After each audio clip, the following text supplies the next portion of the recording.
हमारा ये मिस्टीरियस दिमाग उतना जटिल नहीं है जितना आप सोचते हैं, बल्कि उससे कहीं ज्यादा जटिल है।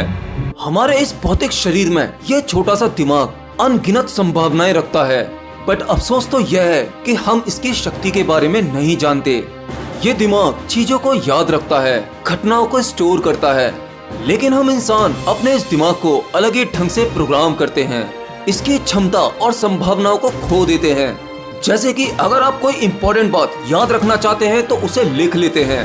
आप सोचते हैं लिखने से वह चीज याद रहती है, नहीं, बल्कि आप लिखते ही इसलिए हो कि आप जानते हो आप इसे भूल जाओगे, और जब भूल जाओगे तो लिखी हुई चीज को आप दोबारा देखकर उसे याद कर सकते हैं। चलिए मैं आपसे पूछता हूँ, आपको कितने मोबाइल नंबर्स याद हैं? कमेंट में जरूर बताना। आज हमारे पास में मोबाइल नाम की एक छोटी सी डिवाइस है। हम ज्यादातर नंबर्स याद करने की कोशिश नहीं करते, बस अपने मोबाइल में टाइप किया और उसे सेव कर लेते हैं। असल में हम अपने दिमाग का इस्तेमाल ही नहीं करते। दिमाग से इस्तेमाल होने वाली चीजें आजकल हमने टेक्नोलॉजी पर छोड़ दी हैं। हमारा और हमारे दिमाग का काम, याद रखने का काम, ये सब कुछ आजकल रोबोट और टेक्नोलॉजी करती हैं। लेकिन शायद आप नहीं जानते, हमारे दिमाग की शक्ति आज की टेक्नोलॉजी, कंप्यूटर, रोबोट इससे कहीं ज्यादा है। आफ्टर ऑल हमारे दिमाग ने ही इन सब चीजों का निर्माण किया, आविष्कार किया। हमारे दिमाग की याददाश्त और मेमोरी कमाल होती है। तो चलिए मैं इसके बारे में आपको एक सच्ची घटना बताता हूँ। विवेकानंद के बारे में तो आपने सुना ही होगा, और विवेकानंद के बारे में अधिकतर लोग जानते हैं कि उनकी याददाश्त जबरदस्त थी। वे बहुत ही जल्दी पूरी किताब पढ़ लेते थे और उसे वर्ड टू वर्ड याद भी कर लेते थे। कहानी कुछ इस तरह से है। ये बात उन दिनों की है जब विवेकानंद देश भ्रमण में थे। उनके साथ उनके एक गुरु भाई भी थे। देश भ्रमण के दौरान जहाँ पर भी उन्हें अच्छे ग्रंथ मिलते थे, वे उन्हें पढ़ना पसंद करते थे। किसी भी नई जगह जाने के बाद उनकी सबसे पहली तलाश लाइब्रेरी की होती थी। एक बार की बात है, एक जगह उन्हें एक लाइब्रेरी ने काफी अट्रैक्ट किया, तो उन्होंने सोचा क्यों ना यहाँ कुछ दिन तक रुका जाए। उनके गुरु भाई उस पुस्तकालय से उनके लिए इंग्लिश और संस्कृत की नई नई किताबें लाकर देते थे, और विवेकानंद उन किताबों को पढ़कर अगले दिन ही वापस दे देते थे। रोज रोज नई नई किताबें लाना और उसे अगले दिन ही वापस कर देना। यह देखते हुए उस पुस्तकालय का लाइब्रेरियन काफी परेशान और हैरान हो गया। उसने स्वामी जी के गुरु भाई से कहा, क्या आप इतनी सारी नई नई किताबें केवल देखने के लिए ही ले जाते हैं? अगर आप इन्हें केवल देखना ही चाहते हैं तो मैं यहीं आपको सभी किताबें दिखा देता हूँ। आप रोजाना किताबों का इतना वजन उठाते हैं और किताबों को ले जाते हैं और फिर वापस देते हैं, यह शोभा नहीं देता और मुझे भी अच्छा नहीं लगता। लाइब्रेरियन की इस बात पर स्वामी जी के गुरु भाई ने लाइब्रेरियन से सीरियसली एक बात कही। जैसा आप समझ रहे हैं वैसा बिल्कुल नहीं है। हमारे गुरु विवेकानंद इन सभी किताबों को बड़ी ही गंभीरता से पढ़ते हैं, उसके बाद ही किताब को वापस किया जाता है।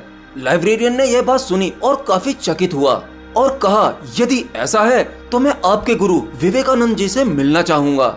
अगले दिन स्वामी जी की मीटिंग उनके साथ हुई और स्वामी जी ने कहा, महाशय आप हैरान ना हो, आपकी लाइब्रेरी से आई हुई सभी किताबों को न केवल मैंने पढ़ा है, बल्कि वह सभी किताबें मुझे मुंह जवानी याद हैं। इतना कहते हुए उन्होंने वापस की हुई कुछ किताबें उस लाइब्रेरियन को थमाई और किताब में मौजूदा महत्वपूर्ण कंटेंट उन्होंने मुंह जवानी उस लाइब्रेरियन को सुना दिया। लाइब्रेरियन चकित रह गया।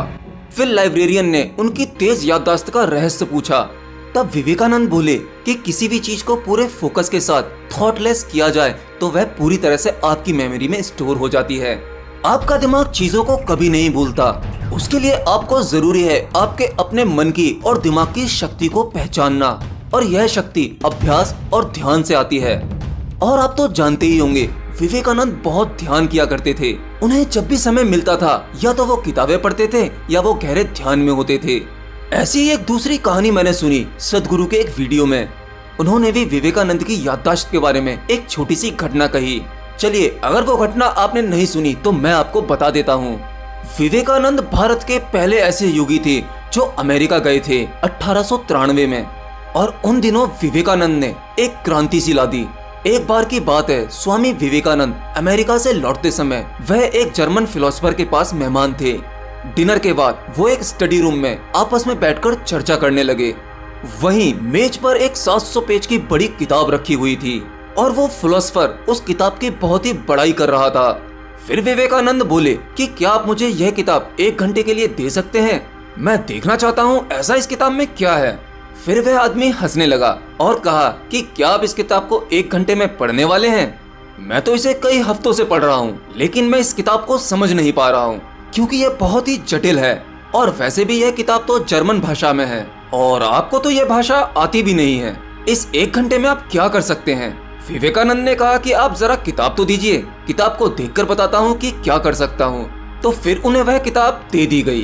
उन्होंने उस किताब को अपने दोनों हाथों के बीच में पकड़ा और फिर आंखें बंद कर बैठ गए। और फिर 1 घंटे बाद किताब को वापस करते हुए विवेकानंद ने कहा, इसमें कुछ भी खास नहीं है। उस आदमी को लगा कि विवेकानंद के घमंड की तो हद ही हो गई। आपने किताब को खोला तक नहीं और आप उसके बारे में कमेंट कर रहे हैं। इवन आपको ये भाषा तक नहीं आती। मतलब वो थोड़ा सा चिढ़ गया कि ये किस तरह की बकवास है। फिर विवेकानंद बोले कि आप किताब के बारे में कुछ भी पूछ लीजिए और मैं आपको बताऊंगा। ठीक है, उन्होंने कहा पेज 633 में क्या लिखा है। और फिर विवेकानंद ने किताब में लिखा एक एक शब्द दोहरा दिया।